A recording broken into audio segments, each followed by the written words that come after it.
This is the Tapped In Podcast, the podcast for beverage distributors that want to empower their sales team to drive business results.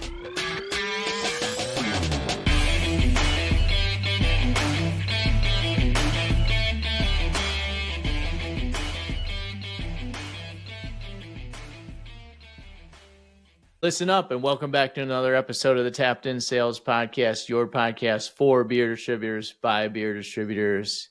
I am here, your host, Bud, with Moneyball Ross, and we got to come up with a better nickname for Mikey Ross. I kind of like that rotating name we had for a long time. It was just different. We're just like episode, moving around. Yeah. Are you stagnant, Mike, since you're at home now? Or static, home? Mike, not stagnant. Static, Mike. Are you honey-do list, Mike, this week? Oh, man. Getting caught up on Yeah, for sure. The honey-do list does not go on pause when I leave. That's for sure. It just grows. Doesn't one bit. No. Doesn't one bit, my man. Well, today we have a fun topic to kind of dive into.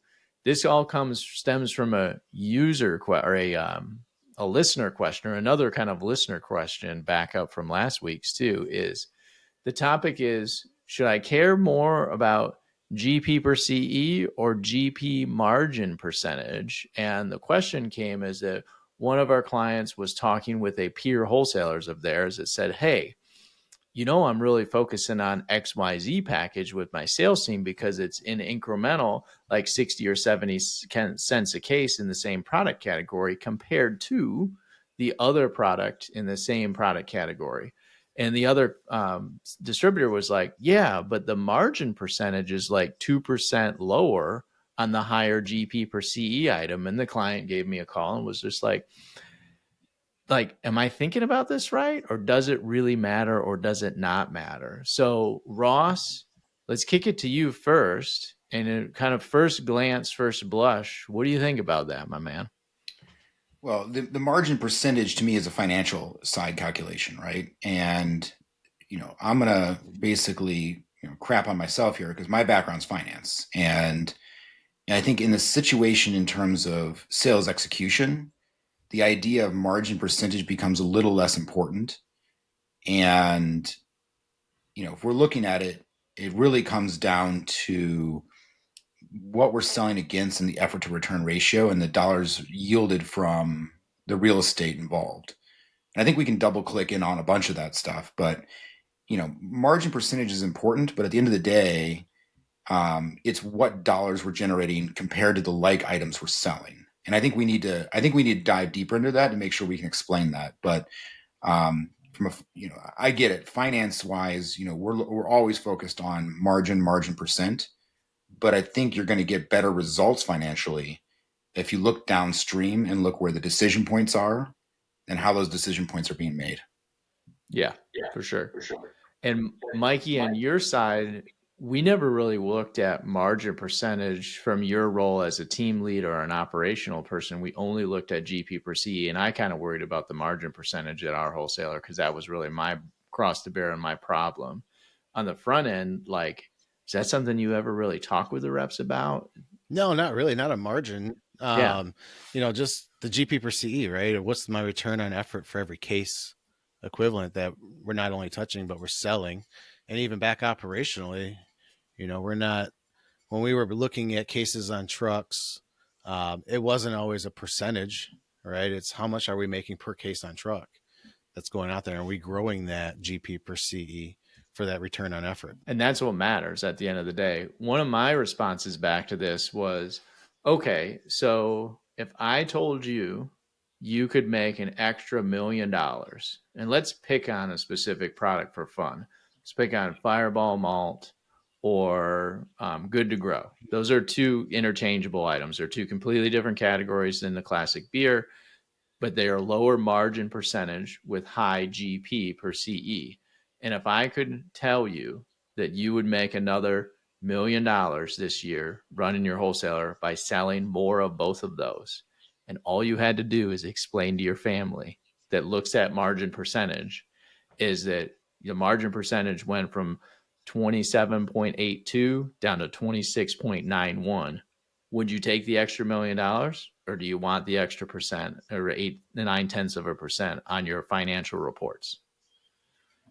Because to me, and we was talking to another client about that exact same example, was, and what they said so smartly, new listener too, by the way, what they said so smartly, Ted, was it's just a measuring stick. Per margin percentage is just a measuring stick compared to its peers. It doesn't mean how the money's going to filter to the bottom line. And Ross, that was one of the things that you were talking about when we were prepping for this, was margin percentage versus comparison, and how you're comparing yourself to other like products. And you really want to be cognizant of that, right? That if you're selling, beer or craft or wine or spirits, that keeping that margin percentage somewhat unique or similar to like products, right? That's something you do want to think about. Yeah, and I mean, the great example I always go back to in my mind that really set the course for my thinking around this was, or the best example I should say is, I had a supplier coming in. They wanted to come into the portfolio, and they were pitching me on the fact that they were going to come in with 35% margins. Isn't this great? And I looked at it on paper and I said, yeah, but its GP per case number is about 50 cents less than the product you're targeting to compete against in this category. So why would I sacrifice the extra 50 cents a case? Because what's going to happen is the sales are going to get cannibalized from my higher GP per case item. Because that's one consumer is going to come in and make a choice, right? So I have a limited amount of real estate and I have a limited amount of customers. So why would I make that trade? So yes, your margin percentage, fantastic. But at the end of the day, one customer and 2 slots on the shelf. And I think we need to think about it from 2 perspectives. One is a real estate perspective. Another analogy, which may not be very good, but think about it this way. If you're leasing out, an apartment, do you care what percentage of the tenant's income is being used to pay for the rent?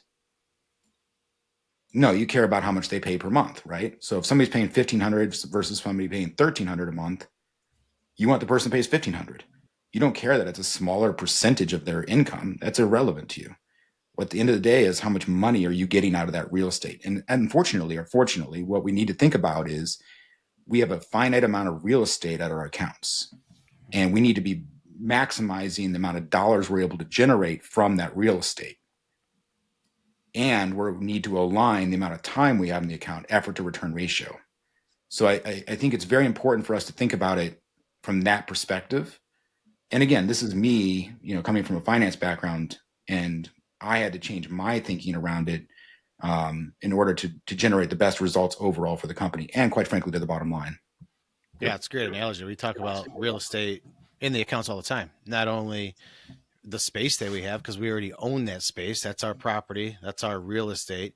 Now, if we have something that's just sitting there, what can we do to get it moving better? Or is there something else we can get in that same exact spot that's going to turn and burn a little bit quicker? But also, back to your point of, not only is it we're maximizing the volume that we're getting, or the velocity out of that item, but also the profitability in all of our real estate too. Is it profitable? Are we shifting somebody from one less profitable item package up to the more profitable item with our real estate? And the suppliers don't always realize the differences here. So like, this is a little bit of fun. I know you guys will love this, but this is an email. This is a real email that was anonymized, that is exchanged between Bud and a supplier contact. And this is my favorite. I love this one. And one of the things this is your example that mirrors mine. I love this, but you're gonna have to read it because it's up on the screen. Yeah, this is word for word. So to lay the story out is that I had got an email from an RTD brand owner and a supplier about, hey, we want to do an incentive to sell more product of what we sell inside of your market. And I said, we don't do incentives like that. We focus on GP and GP per CE. I've talked to your owners. They don't understand how we work. And your GP per CE sucked compared to the other items in the category. And they said, fired back something that said, like, and I don't want to show this because it'll take me more time to edit it down and make sure that it looks right and anonymize it like I've done this. But they said, well, don't you know that our stuff is like 50% more than the average beer? And I said, listen up, motherfucker. Was my initial reaction. Or what I said was, to your point, focusing on GP is why we don't do suppliers incentives. We do something very unique with our sales teams as we incentivize them to grow GP across our business. And they know exactly how much money per case and placement it makes them. I'm going to outline you what I'm seeing in the data. And I love to use data because it kind of sucks the hot air out of everything. So now, our GP per CE on your products is $5.98. Our blended GP per CE across our whole business is $4.82. So while yes, it is accretive, it is additive GP per CE versus our total business, you are way behind your peers in your category. Our other RTD spirits are actually 50 to 100% more than your GP per CE. So here's the challenge, and this is exactly why we do not do supplier incentives. Selling your product equals $1.20 more than beer, only about 25%. That was my annoyance part, Mike, which Mike knows me well enough that when he's like, this is what you piss butt off about. And selling your product as at $3 to $8 less in GP per CE than every other product in the RTD category that we're selling. And your product is a lower velocity per placement on top of the less GP per CE. And that's why if we did a distro, that's why your product is not well distributed in the market. We might be unique, but it's just what I'm seeing in the data. So what can we do? I talked to your team before about how GP per CE is not enough for your category and it's fell on deaf ears. And that's why we're seeing our team behave the way they are. And it's not in their best interest to expand points of distribution, selling a lower GP item at a lower velocity rate than the other things they have going.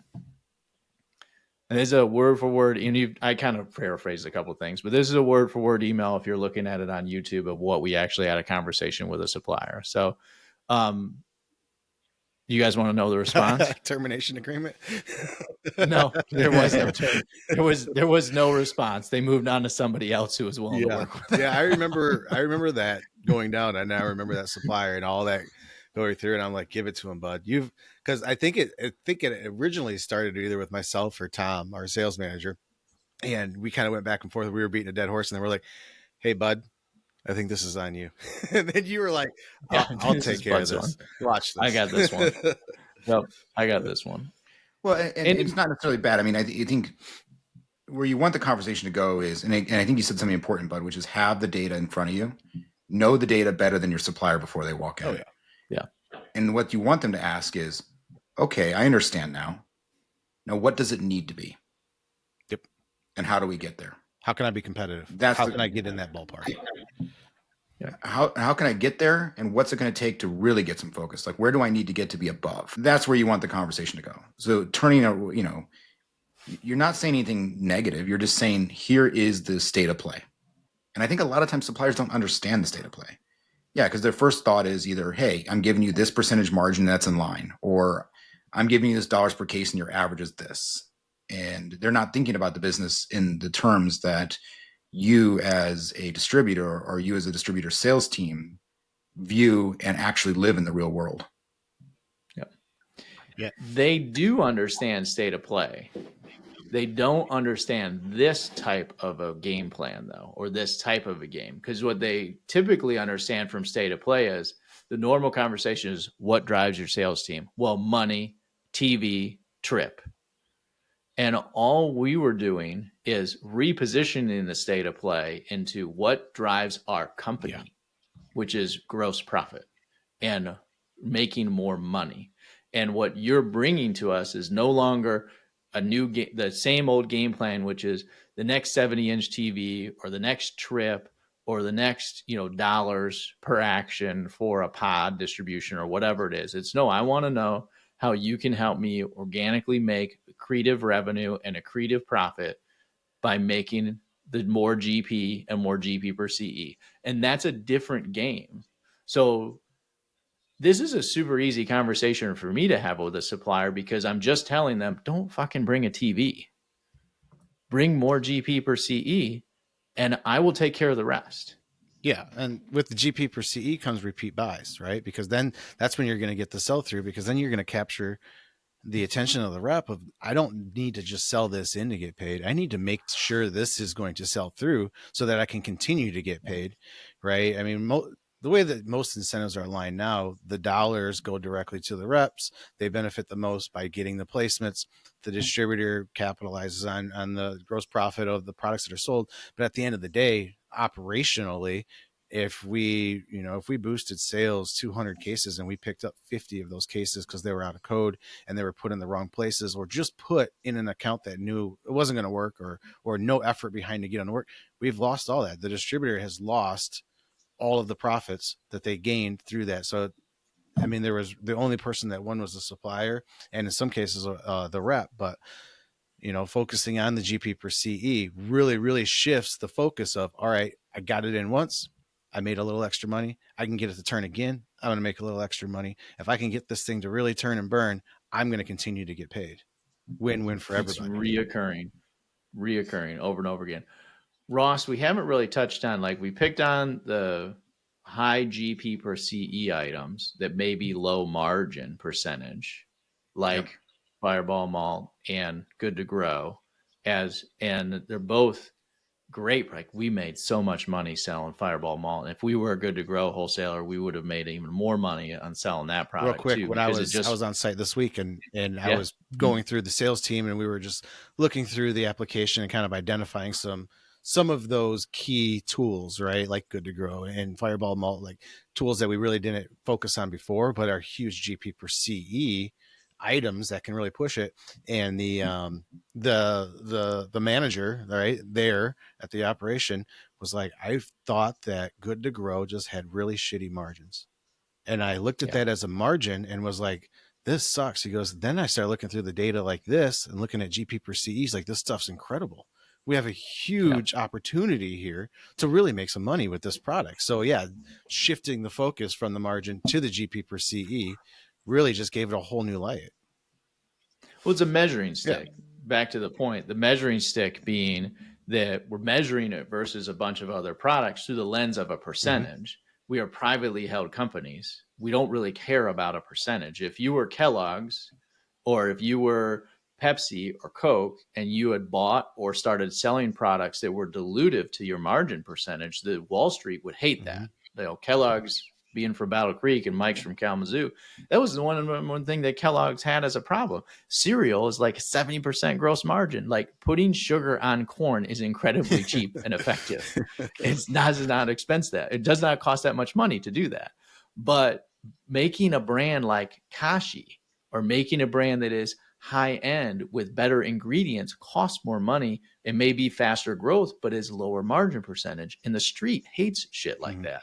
But for us, we don't really care. Like, we don't really care at all. So, because we're a privately held company, we don't have to publicly trade our share price off of margin percentage in any way. It's just an irrelevant data point to solely focus on the one thing. And to that point, on the other end of the spectrum, Ross, we could have something that is incredibly, and you have a good example of this, I think, that is incredibly high margin percentage wise, 35, 40, 50%, but delivers very little money and very little dollars to the bottom line. Yeah, I think the other side of the spectrum, and again, I think we need to be careful not to say all high GP per case is great. There's a good example too. Yeah, so I mean, on the other end of the spectrum, if somebody comes in and says, I've got like $30, $35 per case, isn't this amazing? You look at that, well, yeah, that's a lot of money per case. Wow. Well, let's assume it's a category where it's a time suck. Like, if it takes me 2 or 3 hours to explain this product to the buyer, it could be a complete waste of my time, right? Effort to return ratio. And then the other thing too is, well, the other products in the category might be higher, right? And that goes back to your example, Bud, of the RTD category. These are different categories, and then we also have to balance versus effort versus return.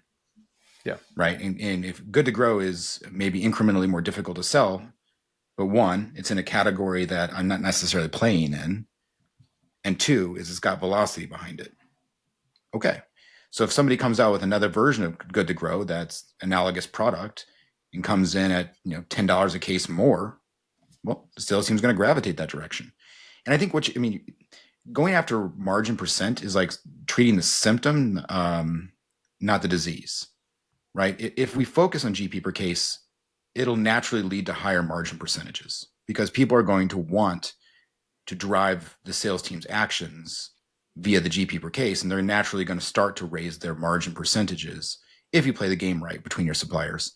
So I think you'll get what you want, but it'll be downstream of where all the reality and action happens, which is on the ground at the account, at those individual decision points. What do we think about a product like water that might have incredibly high margin percentage, but incredibly low GP per CE or incredibly low GP?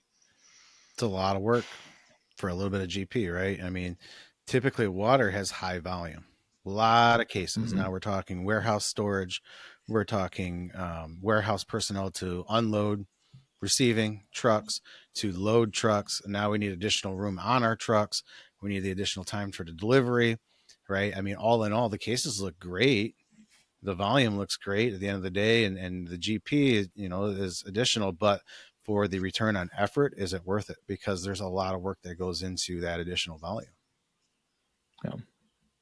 And on a cost accounting basis, you're negative, right? So if it takes you $450 to deliver a case, all in, fully laid in cost across the organization, you're at water maybe $1.50. Mm-hmm. Yeah. Right. So you're losing $3 a case to deliver that. Now, cost accounting is a slippery slope towards going out of business, right? You start stripping off everything that's negative, and all of a sudden your cost just got higher because now you have half the number of cases on the truck. So, I mean, I'm not suggesting we just like slice everything that's below 450 because it's negative. But I think it's important that we relativize the effort to return, right? If they're going to throw some water on the order, great, I got room on the truck. How much effort should we be putting? Should we be putting incentives against it? Should we be doing giant sales kickoff calls and focused on it, tastings around it? I mean, I think we all know the answer there. Yeah, it's just water. I had my neighbor text me once and I got a great plan. We got to play some golf and talk about it. So then we played some golf and talked about it. And you know what the plan was? Was to make bottled water, and the whole brand name was Just Tap Water. And he was like, I figured out where to buy it from, and we can do this and we can do that, and it will only be like 40 cents a bottle. And I'm like, dude, you are screwed right away. He's like, what do you mean? He's like, have you not gone to Sam's Club or Costco? They sell those things for like 8 pennies a bottle, bro. Yeah. And that's at retail.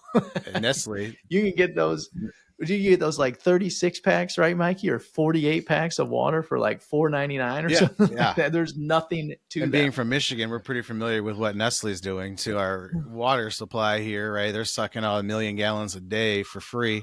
So that's just tap water, technically, basically, and then turn it around and sell it. And we watch all of our lakes go down. Little by little, my man. Last couple of years has been crazy in northern Michigan, watching the lakes drop and dry up in some places. The other part about this is that we haven't spent a lot of time talking about like raw GP dollars or in tonnage of actual wholesale take-home dollars in terms of GP. That is an important data point as well, that when you, to make sure that everybody heard right, that when you're focusing inherently on incremental GP per CE selling, and you're looking at it through the lens of volume too, how many turns can you get or velocity can you get out of those packages? That's how the real dollars show up at the end of the day. So those are the things we need to be collaborating on and talking with our sales teams about so that we can lead them to the promised land and being where we want to be. Before I pivot to a subtopic of this, anything else you boys want to touch on this topic? Well, I think if anybody wants to jump in the comments and invite themselves on to counter our point, I mean, we're all aligned here. So we should, if somebody's got a voice against it, we should bring them on. would be interesting to talk to. It'll probably be a supplier. Yeah. I would love to have that supplier from that email you just read on, and let's talk about GP per CE. Yeah. I don't know how much they're around anymore. Mikey, a failed business model. I do want to say though, I think if we do have suppliers listening, one of the most interesting stories of my life is that I'm actually good friends with a DM that I had back then when I was running on the distributor side. And one of the things he's told me more recently is one of the best things that ever happened to me was butting heads with you and learning how you viewed this. Because as I left and have gone on to work with bigger and bigger distributors and advance my career, I've been able to get a lot more done with my distributors by thinking about and looking at it through the lens of their world. So I'm immediately throwing out things that I know are going to be dilutive to their GP and it's a non-starter. And then focusing on things that I know that if we incentivize are going to drive incremental profitability and reinforce what's good for their business. So I think if you're a supplier listening to this, understanding how a distributor thinks and how the reality of their world, like Bud's email, you're going to get a heck of a lot more done with your distributor partners if you understand this side. For sure. 100% agree with that. Yeah, it's just like last week's episode where, not only being on your toes of what's hot and what's trending product wise to adapt to emerging trends, but also being out in the streets and knowing exactly how your distributors operate. What drives their focus, right? Where are their priorities, and aligning a lot of those priorities with yourself too. So one of the next things that I wanted to pivot towards in this kind of vein and pull on this next thread is that this delivered liquor model, and that there's a fair amount of the industry has moved to this with the Sazerac relationship is where it all started, is that we will start to take a flat GP per case delivery, which we express in a GP per CE, but it's a unit delivery fee or delivery payout is what it's doing from Sazerac as a model. Now, it's fascinating to me as a concept because it's a big win for these distributors to bring this product in and to deliver it off of this model. It's all accretive volume, all accretive dollars, not dilutive to their other beer. I mean, you can make an argument that, like, yeah, I mean, there's share a stomach and out in the wash and everything else. Like, I can get behind all of that. I'm not smart enough to have that argument today. But it's all net new product that these beer distributors are able to sell. How does that play out, though, long term with getting the next liquor distributor or the next liquor brand and the next liquor brand and the next liquor brand when your largest supplier partner has negotiated you basically down to a delivered model only? Do we see some inherent risks in that long term? I see some risks in that as far as the supplier goes, because if you are Sazerac and your GP per CE is down bare bones, down at the bottom, typically when we see it, it's down in the value brands of beer, GP per CE. Mm-hmm. So now how do you compete as a supplier against another supplier that doesn't use the delivery model, right? And now the GP per CE is upwards of $30. How are you even competing in that share of space? Yep. I mean, I think this is ironically, a counterpoint to everything we've said thus far. Right? Because you may come in with something, I don't know, I'm going to throw out a product, Goldschlager, and it's 5% margin. Also, the reason I say Goldschlager, because I went into one of these warehouses that had this product, and it had 2 cases of Goldschlager that had so much dust on it, you couldn't even read the label anymore. Yeah. So I think that what's going to happen here is you're going to have stratification. I think things in the portfolio that are more like, like your Fireball example that you gave out, which is it's net incremental to the distributor. It's not in a category they're necessarily heavily competed against. It's very accretive to overall GP. I think you're going to find a lot of success. On the other side is where things require high effort to return ratio to have success. You're gonna fall on your face a little bit. And so I suspect as Sazerac's looking at their numbers, they're actually seeing this play out in their data. They're probably seeing these categories where it's all incremental to the distributor. And those margin dollars represent good money, outsized success.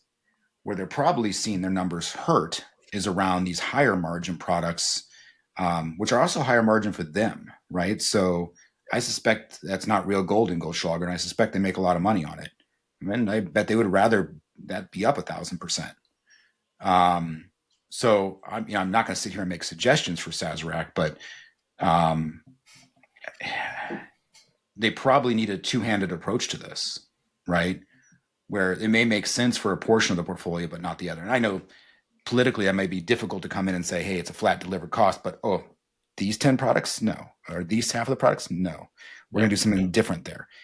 They may be coming in with incentive dollars over the top to try to drive around that. But I think that it's going to lead to lumpy results.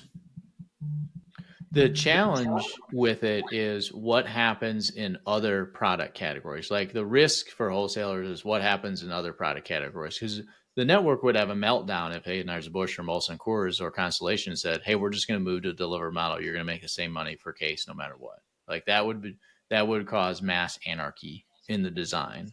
But we're open to it at the liquor side. So that's just a watch out as a whole, to make sure that we understand how this plays out long term and kind of the unintended consequences. The other thing that's happened, it's also a slippery slope, right? So yes, okay, Sazerac comes in and brings liquor to these beer distributors for the first time. Beer distributors are like, cool, this is all incremental, net, great. They go out and they slay it.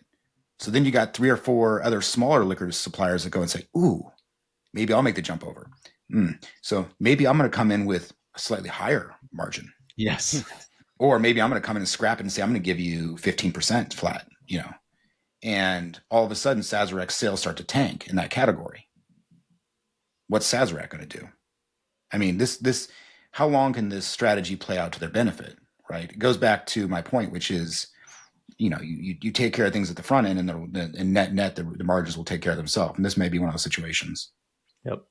And the thing that's happening with it, the positive for beer distributors, it is happening, is it's allowed these distributors to build a platform for a liquor business. That's the real value. Mm-hmm. And I understand why they did it.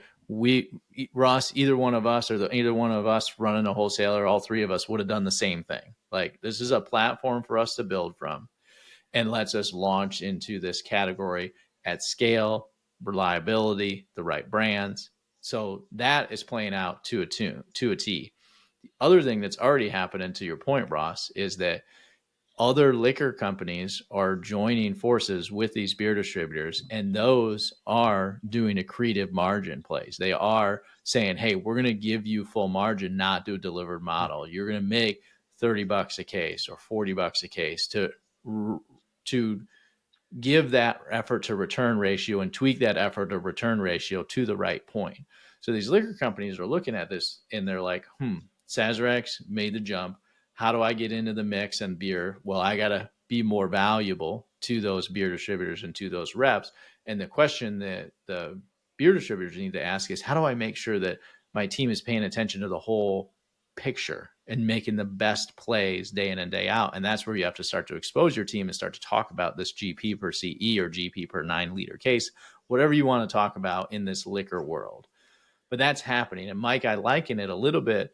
It's the reverse thing that Atlas did with Monster. Mm-hmm. We sold Monster, which was all high GP, and then we started layering in more volume-centric things, even more than when we started selling Arizona for not much money, yeah. but it made us a bigger overall total non-alcoholic distributor that allowed us to control more shelf space, more cooler space, more impact in that category. And that's what the liquor company processes let you do. Yeah. It's just letting you control. You're just coming in with the value side first, economically, to the bottom line, and then you're trying to add the higher end products along the way. Yeah, it's your investment into your business to just get that platform laid to layer in additional suppliers with hopefully more gross profit later on down the road. Mm-hmm.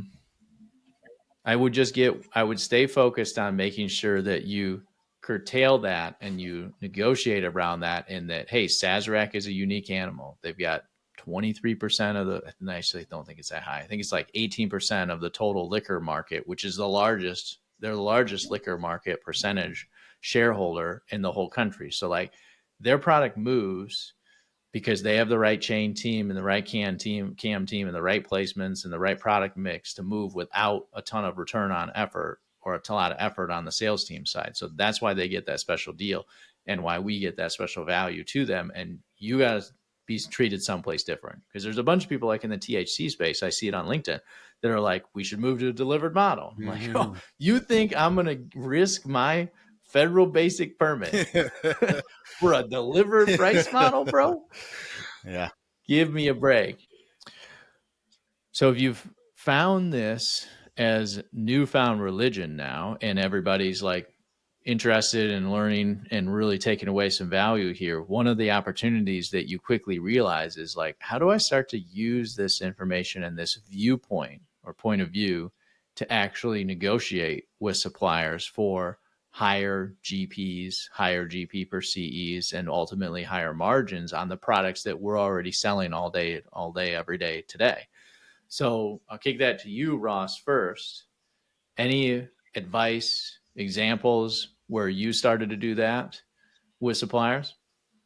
Yeah, I think that it's the second or third order consequence down the line. So to your point, Bud, I mean, the first is, do you get to a place where you view the world this way? And, I'm going to say that I have a strong feeling that we're thinking about it right. And because now you get to the second and third order consequences, which is, again, like what we talked about, which is being able to go back to your suppliers and have them understand the world as you see it, and hopefully get them to a place where they're asking the question of, well, how do I get to where I need to get? Yep. Right. So again, if the question is, I don't like where the margin percentage is at, the answer isn't come in and hit them over the head with, well, I need to have 28% versus 27.5. It's, do you want the love on the front end of sales? Do you want us to be incentivized to push your product? Well, then I need to look at where you stand in the portfolio and where you stand in the real estate. And if you're where you need to be, all day, every day. And the funny thing about this is you get into a little bit of a game theory perspective here, in terms of, now you've done this for one person, the other supplier's sales start to drop that was in the king position. And hopefully they come back and say, oh, well, where do I need to go now to get back into the love? And it's, again, I keep saying on these episodes, it's like, as distributors, we need to understand our position in the market and how valuable and important it is. And this part of that overall conversation. And I think this is a key point. Yep. And I think we need to spend a lot more time talking about how we strategically do what we've done. Because I know, Bud, you did it too, because you found the religion pretty quick. Hence, you've built an entire life around this, drinking more the than Kool-Aid. Found the religion. He started preaching the religion. He turned into a preacher. Yeah. he's our spiritual leader now. Yeah, he started mixing Kool-Aid and giving it to everybody. Yeah, the Technicolor Dream Code and everything to prove it. But yeah, there was a couple suppliers where I was able to work them against each other and push them up pretty quickly in the GP category. With the GP per case as a focus. And again, we can tease it out. I mean, the conversation inevitably turns to laid in and marketing dollars. So I'll tease it with that. Bud, go ahead with your story. The piece that we did at Atlas was, okay, so we've got an interesting brand, and it was a cider brand. We'll just say the name, right, Mike? You should just say the name. Blake's Hard Cider. Because the brand is incredible. Yeah. It was an awesome brand. And I called my boy Scott, and I was like, hey, you bringing out this Blake's Hard Light Cider? And he's like, yeah. And he's like, we're not going to sell it. He's like, what do you mean we're not going to sell it? It's our innovation package for the year. And I'm like, yeah, it looks not very innovative to me, because it's $5.50 in GP per C, and everything else is at $7.80. Like, it's an innovative way to take my margin. And in just your portfolio, like this, let alone like comparing you to another supplier or talking to you about another cider, and just like, because Blake's was the name of the game for our cider industry and our wholesalers. So like, our guys are not going to pay attention to that. And Scott's like, well, what do we do? And it's like, well, I only see three options. I raise the price to meet the margin the GP percentage expectation, the GP per CE percentage expectation that I have. You cut some, I raise some, we meet in the middle somehow, or you figure out like, hey, Bud's right, we need to do something, and you cut your price and I keep the PTR the same and everything is good. We wound it up and we settled on mostly three, where Scott lowered his price. I maintained a better GP per C. We got into like the mid sevens. It wasn't like mid low sevens. It wasn't that, but I squeezed him for like another $1.60 or $70, $1.70. But that made it relevant to us to actually go out and get new placements instead of just continuing to focus on what is working and just adding more gas to the fire. Now that brand ultimately scaled back, right, Mikey, and like went away and didn't do anything long term. It wasn't the right fit for the whole market as a whole. But when you start talking about this, and I would always use it in the lens of this isn't Bud telling you this. This is the sales team letting you understand the mechanics of how the sales team is going to work. Yep. And this is the game and the mechanics of the sales team. And yeah, we built the box. Like we built the rules the way we wanted to. But it becomes depersonalized as it's Bud trying to squeeze you for more money. It's the team is just not going to pay attention to. Yeah. If you drop in the latent cost, what does that do to your margin percentage? Goes up. Yep. Yeah. And you didn't have to have a conversation about margin percentage, did you? Nope. And I think the most important takeaway in that example too is bringing the suppliers into our view, our lens, right? How not only are we as leadership in the company viewing products because of GP per CE and how profitable they are, how are our reps viewing it too? So when suppliers come to us and they're like, what can we do to push this? Or why isn't this working? Or how do I get the dominant position? I want to be on the handle. I want to be wide, all these things. And when we bring them into our view and show them the lens that our reps are looking through, like, all right, hey, if I have 5 ciders in this door, volume times profit, what is wide, what is on that handle, what do I want that consumer's very first choice to be, right? That wasn't because of an incentive. It wasn't because of an advertising campaign. It was because that puts dollars in that rep's pocket ultimately at the end of the day. And that's what they were driving that consumer to. They have that final choice at the account level of somebody walks in and they want to buy in this category or this brand. Where do I want to shift their focus to? What do I want them to grab first? And that's very powerful. So bringing them into that world and just exposing like, hey, this is how we view it as a company. This is what our reps are looking at. And this is how they're prioritizing packages could go a long way too. And then you might make that whole margin conversation a little bit easier. Yeah. The other piece is that this is specific example with Blake's was a suppliernomics anomaly as well. The reason why they wanted to charge so much was because and have a lower margin percentage and a lower GP per case is that they were slimline cans. It was a brand new product. They have smaller runs on those slimline cans because everything else they're doing is a 12-ounce regular fat can. And when you add all of those new startup costs with new cardboard and everything else, they just have an incremental more cost and they wanted to maintain their margin. But if we don't negotiate for ours on the front end and don't advocate for ours, they grow into it because the more slimline cans they sell, the more economies of scale they get and that price goes down. The more cartons they buy of those slimline can 12 packs, the lower that cost goes down. So I looked at it as I have to negotiate for my position first because I cannot grow into my margin. Only way I can grow into a margin is if I take trucks off the road or people out of my organization.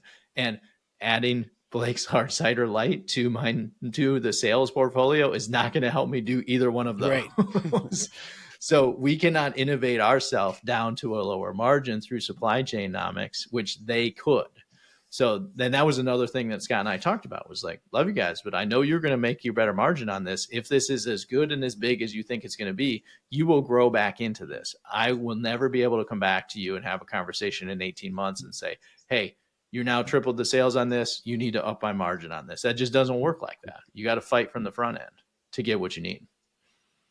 Yeah, exactly. Yeah. And on that note, when we get done here, I'm going to take this margin percentage to the bank and see if they can cash it for me. Love it. Oh, well, anything else, boys? I mean, I think the last thing I would say around what you just said, Bud, is it our job as distributors to subsidize a marketing decision or a high cost decision by the supplier? And if the answer is yes, then maybe it justifies a lower margin. If the answer is no, then you do what you did and you protect your margin. Well, good episode, boys. Thanks for joining us today. If you're listening and you like what we're doing, please subscribe, review, share with a friend, and we will keep doing it. If you have a listener question, because we love doing these listener questions as we've done 2 of them back to back now, Email is info@vxptech. That's vxptech.com. You know how to spell info, right? And until next week, boys, cheers. Cheers.